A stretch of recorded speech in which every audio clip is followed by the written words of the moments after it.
Unang hirit, ang saya-saya. Sa unang hirit, unang hirit, unang hirit, Bulacan.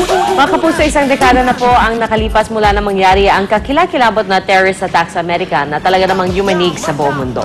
Yan nga ang nangyaring pagpapasabog sa World Trade Center at Pentagon noong September 11, 2001. Nakatatak na ito sa kasaysayan at tiyak na hindi na mabubura sa alaala ng napakaraming tao sa buong mundo. Heto ang isang pagbabalik tanaw.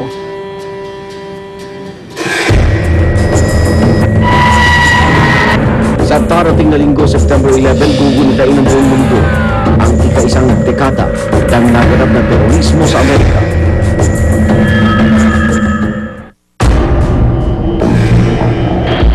Sa New York City, pasado alas 8 ng umaga, matatandang nagunantangan lahat ng biglang sumalpok ang American Airlines Flight 11 sa isang gusali ng Twin Towers sa World Trade Center. Ang nasabing eroplano ay na-hijack ng mga pinaghihinalaang Al-Qaeda members at luna nito ang daan-daang pasahero. Ang akala ng marami hanggang doon lamang ang pag-atake. Pero makalipas ang ilang minuto, isang eroplano pa ang sumalpok na naman sa ikalawang gusali ng Twin Tower. Ito ay ang United Airlines Flight 175. Ang pagsalpok nito ay nakita ng live sa telebisyon. Unti-unting nabura sa syudad ng New York City ang dalawang higanting tower. Dahil makalipas ang 56 na minuto, kumuho ang South Tower na sinundan naman ng North Tower bandang alas 10:28.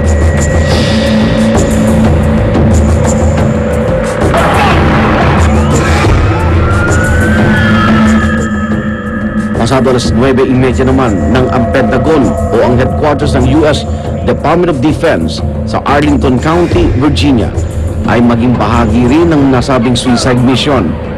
Bumagsak sa gusali ito ang na-hijack na American Airlines Flight 77. Nawasak at natupok ng apoy ang ilang bahagi ng Pentagon. Samantala may pang-apat pang eroplano ng American Airlines Flight 93 ang sinasabing papunta sana ng White House, subalit bumagsak ito sa isang bukirin sa Shanksville, Pennsylvania. Ayon sa gobyernong Amerika, ang pangunahing nilang suspect ay ang Islamist militant group na Al-Qaeda sa pamuno ni Osama Bin Laden. Sa nasabing 9/11 attacks, humigit kumulang 3,000 tao ang namatay. Hanggang ngayon ay patuloy pa rin ang pagluluksa ng mga kaanak ng biktima. At dahil sa pangyayaring ito, mas naging alerto ang buong mundo kontra terorismo.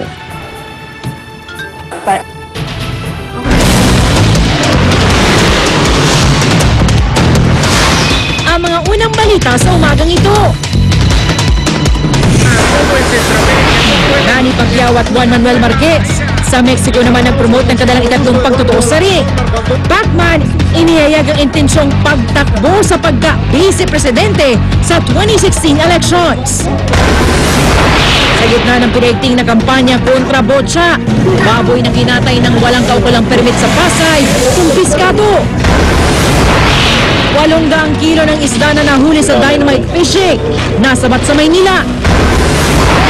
Exclusive, 5 menor de edad na hinihinalang kasama sa mga nambibiktima sa mga dumaraang sasakyan sa EDSA Guadalupe, nahuli ng mga otoridad.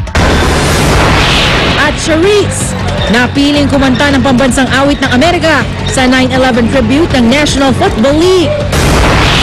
Huwag pahuli, tutok na sa unang balita. Magandang umaga mga igan, narito na mga unang balita.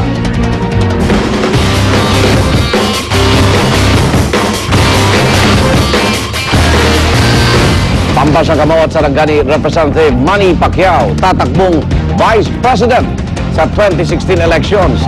Sinabi ni Pacman sa Mexico leg ng World Press Tour na ang laban nila ni Juan Manuel Marquez. Naging mainit naman pagtanggap sa dalawang kampiyon sa hometown ni El Dinamita. Narito ang report. Mula Pilipinas, New York, Straight ahead up. Los Angeles, California, Guys, I'll stand in the middle. hanggang sa home country ni El Dinamita, se encuentra Francisco Valcárcel, que es justamente... Damang-dama na magiging mainit at matindi ang laban ni Juan Manuel Marquez at 8th Division World Champion Manny Pacquiao. Dinagsa ang Mexico leg ng kanilang World Press Tour sa Monumento a la Revolucion. Abangan ng husto ang mga Pinoy ang labang ito ni Pacman, lalo pat mas lumilinaw ang mga pahiwatig na nais na niyang magretiro sa ring. And 16, I'm going to run Vice President. No more boxing in that time. Pero bago sumabak sa pangalawang pinakamataas na posisyon, sinabi ni Pacman na susubukan muna niya ang posisyon ng pagkagobernador sa Sarangani. Ano man ang kalalabasan ng career ni Pacman sa mga darating na taon ng boxing fans, sa laban sa darating na Nobyembre muna nakatuon ng pansin. Ang pangako sa kanila, and I am sure that this third fight will be the best of all of the fights. Tengo que trabajar durante esa gira internacional. Dito sa Mexico, di may kakailang sikat na sikat ang dalawa. Sa motorcade, nag-unahan pa mga fans sa pagpapapirma sa kanilang boxing gloves at t-shirts. Taus-puso naman ang pasalamat ng dalawang boksingero sa mainit na pagtanggap sa kanila sa last leg ng kanilang World Press Tour. Thank you to all the fans and the media and press, and of course to all the Filipinos are here. Muchas gracias. Gracias, un abrazo a todos y cada uno de ustedes. Gracias. Gaganapin ang Pacquiao Marquez 3 sa darating na November 12 sa MGM Grand Arena sa Las Vegas, Nevada. Ang nakataya, ang WBO welterweight title ng ating pambansang kamao. Para sa unang balita, Dano Tingkong, reporting.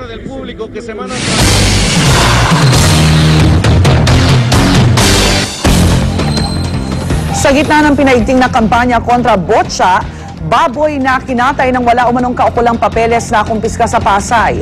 Bukod sa iligal umanong pagkatay, hindi rin daw malinis ang paraan ng pagbiyahe sa kinatay na baboy. Narito ang report ni Salima Refran. Sinulat ng Pasay Veterinary Office maski ang maliliit na iskinita para sa kanilang kontra botsa operation kanina madaling araw. Ang mas pinaigting na kampanya, hindi na lamang limitado sa mga bagsakan o palengke. Hindi man nagkatunto ng botsa, di naman pinalampas sa mga operatiba ang kinatay na baboy na ito na walang papeles sa isang bahay sa Barangay 88 Zone 90 sa Pasay. Ang lalaking ito, todong pakiusap. Hindi naman po ito yung binibinta namin. Amin lang pong pagkain ito. Tinransport niyo ito na wala kayong permiso. Kinatay niyo po ito na wala kayong pasubali, wala kayong permiso sa mga kaulang ahensya. Paliwanag na lalaki, di daw ito pambenta kundi pampersonal na pagkain. Pero kinumpiska pa rin na may 70 kilong bagong katay na baboy. Bukod kasi sa walang kaukulang mga papeles, unsanitary din ang pag-transport ng mga ito na ibinyahe lamang sa loob ng isang Tamaraw FX mula Quezon. Sisimula na po ang Christmas season, talamak na po ang pagkalat ng mga illegally slaughtered, mga double dead. May mga di natin masasabi na may walang nagdinegosyo ng illegal. Ayon sa mga otoridad, maski pa para sa personal consumption, kinakailangan maging maingat, lalo pat mas madalas na nagkakasakit ang mga hayop ngayong tag-ulan. Maaari raw kasi may dala rin itong sakit. Ang mga nagkakatay ng alagang hayop para sa sarili, kinakailangan na rin sumangguni sa local veterinary office. Kahit po bahay-bayan, pinapasok po namin talaga. Sana maintindihan nila na yung ginagawa namin hindi para sa aming kapakanan kundi sa kanila na rin lahat. Pangkalahatan na po sa lungsod ng Pasay. Nagugat din sa ilang palengke sa Pasay ang task force at wala naman sila nakitang kahina-hinalang karne. Yan ang unang balita mula sa Pasay. Salima Refran reporting. Nagbabala ang National Meat Inspection Service o NMIS na maaaring gawa sa botsa ang ilan din sa mga processed meat. Kaya para makasiguro na maayos ang mabibiling processed meat, may payo ang NMIS para sa mga mamimili. Narito ang report ni Victoria Tulad. Prioridad daw ni Aling LV ang kalusugan ng kanyang mga customer. Kaya naman lahat ng kanyang tindang ulam, maging mga processed meat tulad ng hotdog, tosino at longganisa, sinisiguro raw niyang sariwa at hindi gawa sa karneng botsa. In-stock lang ako sa isang tao na binibilang ko. Talagang minsan nakikita ko sa kanya, minsan ibinabaksak pa talaga yung baboy na fresh na tumubo. Babala ng National Meat Inspection Service o NMIS, maging ang ilang processed meat ay maaaring gawa sa double dead na karne o botsa. Maaaring nagagamit din yung botsa sa processed meat products, lalong-lalo na pagka hindi po natin accredited yung meat processing establishment. At dahil sa preservatives na inilalagay sa processed meat, hindi raw madaling malaman kung botsa ang ginamit na karne. Sa pagpo-process, hinahaluan po ito ng mga iba't iba pa hong sahog, ingredients. In that manner, namamask po yung itsura at saka maaaring amoy at lasa. Kaya naman paalala ng NMIS maging maingat sa pagbili ng processed meat